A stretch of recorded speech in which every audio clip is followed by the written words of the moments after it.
Welcome to the Perinatal Wellness Podcast, a space dedicated to supporting your mental and emotional well-being through pregnancy and early parenthood.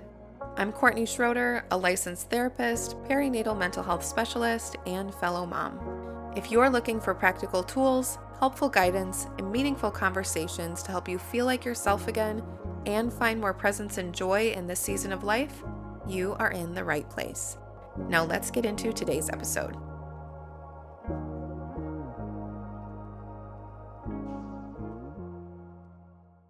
Hi everyone, thank you so much for joining me for today's episode.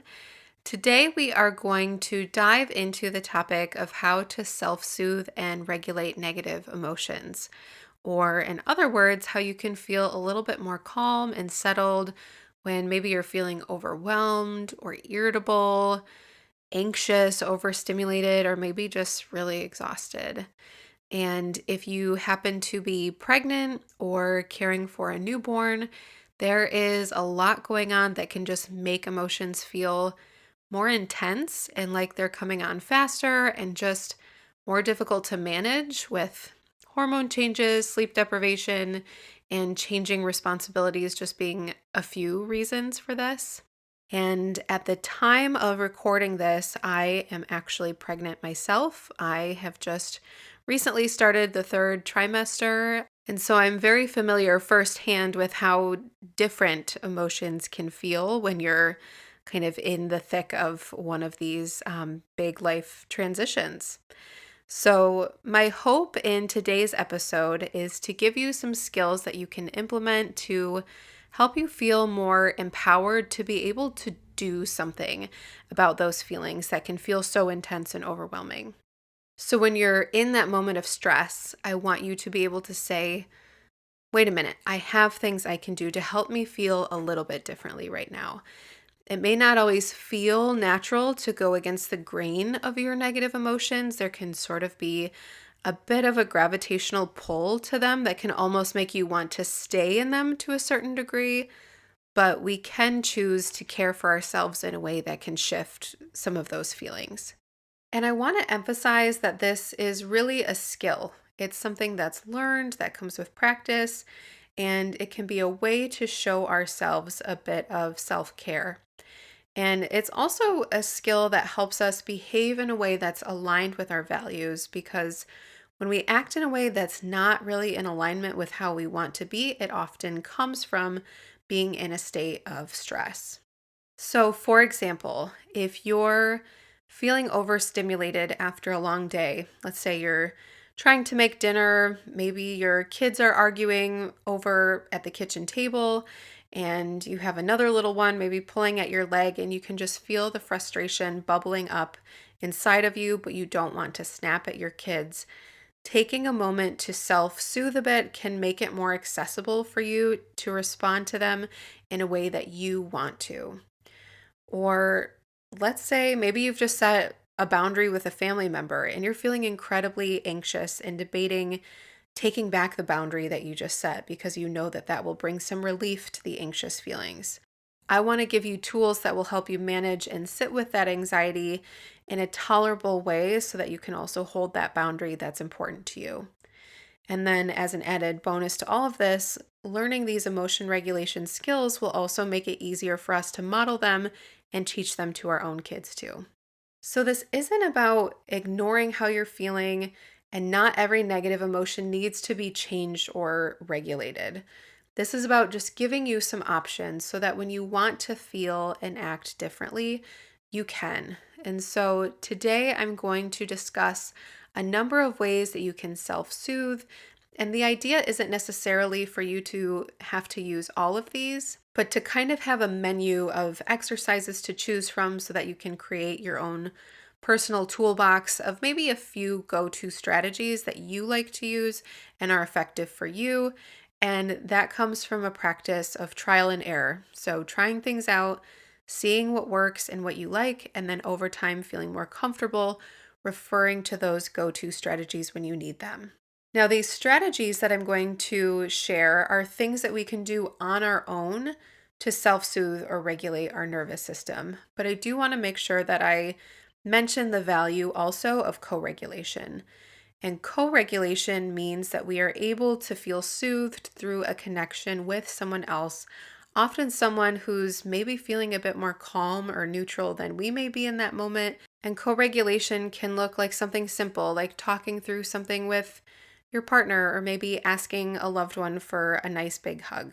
So, because this episode is about strategies you can implement on your own, we won't be talking about social connection and co regulation in depth today, but always remember that when this option is available with you, it's a great resource and can be very powerful because we are social creatures. So, the first part of regulating any emotion is knowing when we're getting dysregulated. And usually, this doesn't look like the most anxious or most angry, for example, that we've ever been, because there's often a buildup to get to those more intense states. Often, starting to get a little bit irritable or short with others can be a sign that you're starting to get a bit dysregulated. And when this happens, we just want to name it to ourselves in a way that feels right to us. A simple statement of something like, I'm starting to not feel like myself. Or if you're able to be more specific about what you're feeling, that's even better. So I'm feeling irritable. I'm feeling nervous. I'm feeling angry. Just a simple moment of labeling and giving awareness to what's happening so that then you can do something about it.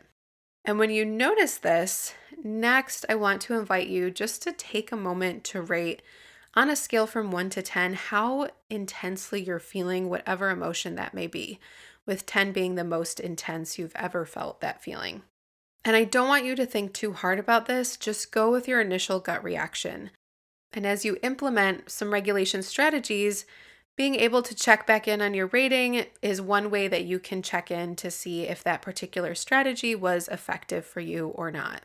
So once you've established, like, okay, I'm starting to feel dysregulated, I'm feeling like this anxiety I'm having is maybe a 4 or a 5 out of 10, for example. Next, we can take a moment to validate the way that we're feeling. So consider what factor or factors have gone into the emotions coming up for you. Bringing some understanding to how we're feeling is so important because I found that it's difficult to change how we feel without first having some validation for it. Like it gives us that emotional permission to unhook from it a little bit. Without that validation piece, we can kind of subconsciously hold on to some of those feelings almost in hope that they will be seen and understood at some point. And so, if we don't have somebody available to us to kind of give us that validation, we can also give that to ourselves. So, validating our own emotions can sound like it makes sense I'm feeling irritable because I'm hungry, I'm tired from a long day, and the kids are being very loud.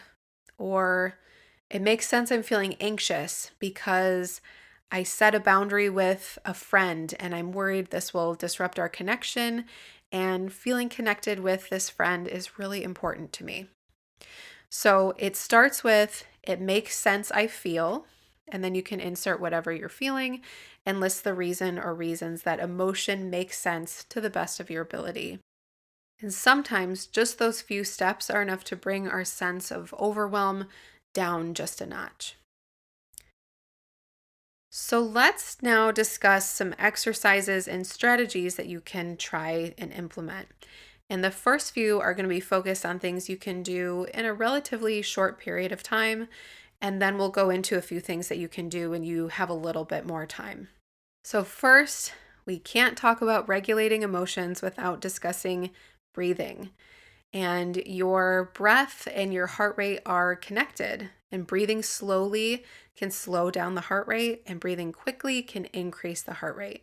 So, this connection is really cool, and it makes breath work an effective tool for regulating the nervous system and helping you feel more grounded. So, I like to recommend something called in out breathing. And for this exercise, you inhale fully through your nose, feeling your belly rise. And when your lungs are really full, you take one more inhale through your nose and then exhale slowly through your mouth and repeat for a few minutes. If possible, I say try to aim for maybe 3 to 5 minutes. And you can do this while you carry on with other tasks. And for added benefit, you can go outside or open a window to breathe in some fresh air too. This technique can also help with insomnia, so if you're struggling with falling or staying asleep, you can give this one a try. And I've actually been kind of thinking about making a podcast episode all about just how to fall asleep or how to get back asleep when you're up at night and having trouble getting some rest. And so if that sounds like that would be interesting or helpful to really hone in on some more like insomnia focused techniques or exercises, please let me know. Okay. The next one is called the 5-4-3-2-1 technique. And this has actually been pretty popular with my clients in the past. And this involves identifying 5 things that you can see, just anywhere around you, 4 things that you can touch, 3 things you can hear, 2 that you can smell, and then 1 that you can taste. And basically the senses that are easier to find more for, like seeing something or something you can touch, will come first. And then the senses you're likely to find fewer things for are going to come last. And so for a shorter version that may also be a little bit easier to remember, you can try identifying 1 thing for each sense too. And this can be especially helpful for just kind of getting out of your head and more into the present moment and really tuned into your surroundings. And actually this one can also be helpful for sleep too. The third quick technique on my list here is cold water or ice. And there are a number of ways that we can use this, such as running our hands under cold water in the bathroom or drinking a glass of really cold water. And there's also something called a cold water immersion, which may be especially helpful for calming down quickly in moments of high distress, such as during a panic attack, for example. And to do this, you can place your face in a bowl of ice water or hold an ice pack to your face, specifically kind of that forehead and cheek area, maybe for about 30 seconds, and repeat as needed. And this activates something called the mammalian dive reflex, which is our body's response to thinking it's about to dive into cold water, which helps to slow the heart rate down and calm the body down. So I think that's pretty cool, pretty interesting. But please be sure to, talk to your doctor about this if you are pregnant like me or you have a heart condition as well. Okay, and last on this list of shorter exercises is vocalizing. So humming, singing, chanting om, or making a buzz sound are a few ways we can use our vocal cords to stimulate our vagus nerve, which helps to activate that kind of rest and digest state or parasympathetic nervous system. And that's essentially what all of these exercises are trying to do, is really go from that state of fight or flight activation and shift into the rest and digest state. So as you're listening to these, I wonder if you could maybe pick 1 or 2 that sound easy enough or interesting to you and see if you're able to use one of them next time you're feeling maybe a little bit irritable or anxious or not sleeping well, and just see how it goes. Now, when you have a little bit more time on your hands, I also want to share a few more techniques that you can try that can be really helpful. So the first one is walking. I personally love a good walk when I am wanting to bring a sense of calm or increase my sense of clarity on something.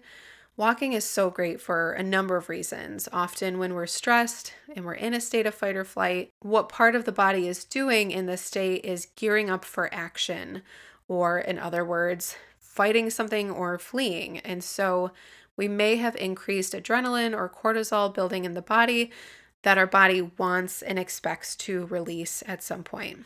So getting out for a 10 to 20 minute walk is a great way to do this. And it's also a nice rhythmic movement. Some people have pointed out that the left and right movement kind of mimics the bilateral stimulation that we know is helpful for processing emotions in therapies like EMDR. And it also encourages us to get outside and perhaps get in nature. And fresh air and nature can also be naturally very calming. So walking, like I said, even if it's just for 10 to 20 minutes, can be helpful, not just for kind of getting out some of that pent up energy and settling the nervous system, but can also help you process something that you may be thinking about and getting some clarity or just seeing things differently as you're kind of getting that bilateral stimulation from, the walking as well. So, next, I actually want to expand on this topic of movement and explore additional ways that you can move your body in order to help regulate some of your emotions. And I think walking is so helpful that it deserved a bullet point all of its own, but other forms of movement can be very powerful too. So, like we discussed, when we're stressed and in fight or flight mode, our body naturally wants to expend energy through fighting or fleeing. And I like to think about the word emotion. I think of energy in motion. Our emotions are trying to motivate our body to take some sort of action. So, following this natural instinct through engaging in brief but maybe intense physical activity can help the nervous system regulate. So, some more examples of this are you can discharge excess energy through stomping your feet on the ground, doing some jumping jacks, running, walking quickly, um, lifting weights, doing push ups on the floor or on the wall, or any other type of movement that feels good to you for a couple of minutes or even for longer, depending on what you're feeling like you're needing. This can also be helpful for trying to direct young kids to do something different with their, let's say, angry feelings other than biting or kicking or hitting, maybe encouraging them to stomp their feet or punching a pillow or doing something like that as well. And then the last one that I want to recommend is journaling. And journaling is a wonderful way to organize our thoughts, label our emotions, increase clarity, generate new solutions to problems, and it gives us a place to express things that maybe we don't want to say out loud or maybe we're not ready to talk about. And journaling can kind of engage that prefrontal cortex and allow us to really reflect and learn and even identify triggers and patterns that we may not have noticed before. And writing with a pen in a journal or notebook can be a great way to kind of slow things down and feel like, you're getting something out on paper, you're getting it out of your head and onto something tangible in front of you that you can see. That can be really helpful. Or typing on your computer or a note on your phone can also be a convenient way to get things out. And typing can be especially beneficial when we just want to brain dump everything out because it's often a lot faster than actually physically writing. So just kind of do whatever is feeling best for you or what's most accessible. And if you're interested in journaling, here are a few examples of prompts you can think about or use to help you get started. So the first one is the physical sensations I'm noticing in my body right now are. The second is simply I am needing. And the next one, this has two parts.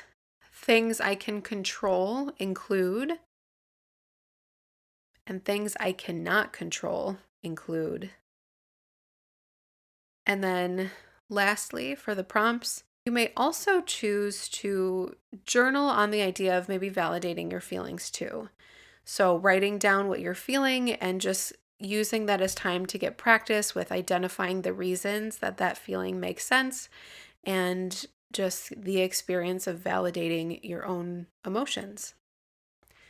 So, in addition to all of those exercises, just kind of as this episode comes to a close, I also want to include here that there's ultimately no replacement for having our basic needs for food and rest met. And sometimes we can't eat as soon as we're hungry, and certainly we can't rest or sleep every time we're tired. But I do tell my clients try to refrain from evaluating their lives when they're hungry and tired because we're going to be prone to more irritation and negativity and often just kind of distorted ways of thinking, to be quite honest. And so sometimes we need a breathing exercise, a brisk walk, and a few minutes to journal. And sometimes we need a warm blood sugar balancing meal with protein and healthy fats, and a hot shower and a good night's sleep. Or, to be honest, maybe we need all of those things. Doesn't that sound nice? So, I hope these have given you some new ideas and perhaps a starting point for kind of building your own toolbox of a few go to self regulation strategies. And remember that this is a skill and that it takes practice. And please be kind to yourself as you work on developing this skill. And if you found this episode helpful, please take a moment to share with a friend or leave a review of the podcast so other people can read about how they might find this podcast helpful too. Thank you so much for listening, and I'll see you in the next episode. Bye.